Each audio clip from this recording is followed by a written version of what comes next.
Hey everyone, Tankenstein here. In this video, I've got some pretty damn big news. And normally I say that there's some pretty big news, but this time it is very, very big news in that we are getting aircraft of rank 8 added to War Thunder, which is huge. And also, the A-6E TRAM is coming to War Thunder, which is a much anticipated aircraft that we've been waiting for quite a while to come to War Thunder. And the interesting thing here is that this is the A-6E TRAM. This is not the A-6A, the A-6B. This is a very much advanced variant of the A-6. The TRAM was actually introduced in like 1979. So this is a gyroscopically stabilized thermal imaging camera that, at least in real life, would allow you to autonomously drop laser-guided ordnance, smart ordnance, and it also has thermal imaging. Basically, this is just one of the most advanced systems in War Thunder, whether it's for air attack, ground attack, whatever. This is, in this instance, it is specifically for ground attack, but this is a very, very powerful system for a very powerful plane, and this variant of the A-6E, at least in War Thunder, will be able to carry up to 5 laser-guided bombs, which is just fantastic. 13 1,000-pound bombs,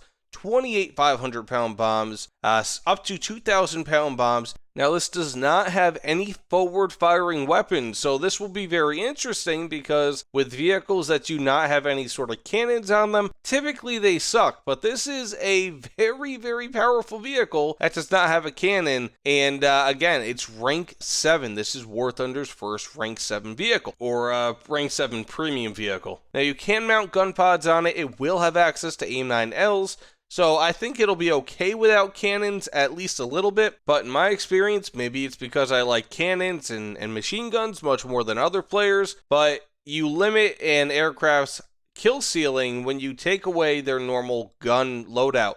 So for example, if you do not have any guns automatically installed, it really just makes it impossible for you to get more than the, let's say, for example, 2 kills if you have 2 AIM-9Ls. You can only get 2 kills with that unless there's some sort of a freak shot where there's like 2 enemies right next to each other and it just so happens to hit 2 with a single missile. But that's like a 1 in a million shot. So realistically speaking, if you have 2 AIM-9Ls, you get 2 kills at most. Whereas in theory, if you have a cannon, you can get unlimited kills if you're accurate enough. So that kind of sucks, but again, you can mount gun pods underneath this. You can really just kind of do whatever you want with this because this will be a very, very powerful aircraft when it comes to close air support. And this does not really have too much when it comes to air combat in mind, but with those 20mm gun pods, as I know, and I'm sure most of you guys know, they're ridiculously powerful. So if you mount those up on it, you mount some bombs on it, this will be a ridiculously powerful aircraft, and you might even still be able to mount those AIM-9Ls. So I've got no doubt that this will be pretty damn effective in air combat, at least in the right hands. But let's go back to the rank 7 at this point. So interestingly, this will be a $70 USD, technically $69.99 USD premium. This is the first vehicle in War Thunder's history that goes above the $60 price. And that $60 price has been there for years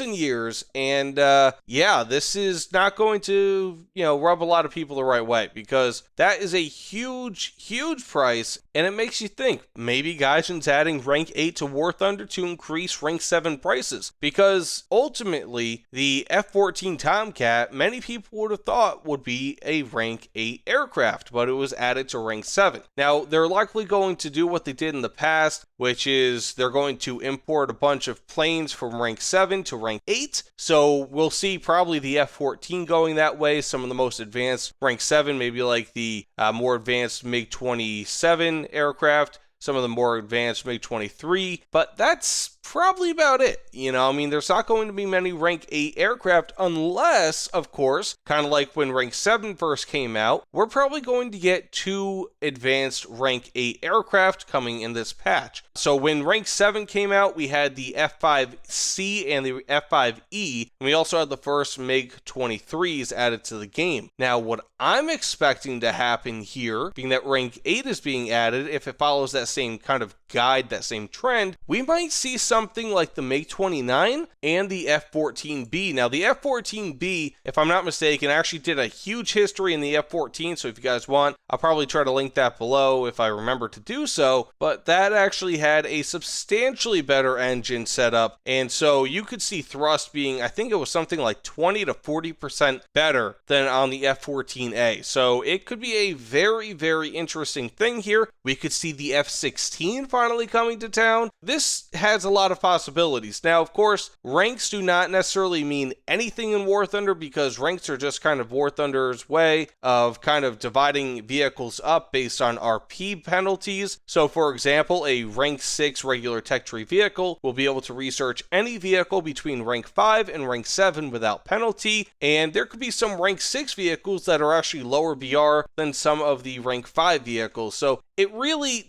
there's a big difference between BR and ranks are just kind of, again, War Thunder's way of splitting vehicles up. So we're probably not going to see too much in the way of Rank 8 vehicles coming to War Thunder in this game, but I really strongly doubt that Gaijin is adding Rank 8 vehicles in this patch and just saying, well, you know, we're just going to add more Rank 8 vehicles later and there are going to be no Rank 8 vehicles. I think that there is going to be at least 2 brand new Rank 8 vehicles coming to War Thunder. Again, if I had a guess, probably the MiG-29, possibly the F-14B, but also possibly an F-16A. And yeah, I mean, we are getting into some pretty fresh territory because this also theoretically opens up the gates for more advanced aircraft as well to be coming to War Thunder fairly soon, like maybe in a few patches, the F-15. So we'll just have to wait and see, but this also means that other aircraft, such as maybe like an F-14B early or something of that nature, could become a premium in the future because, of course, I am sure Gaijin really wanted to add the F-14 as a premium, but they just didn't have any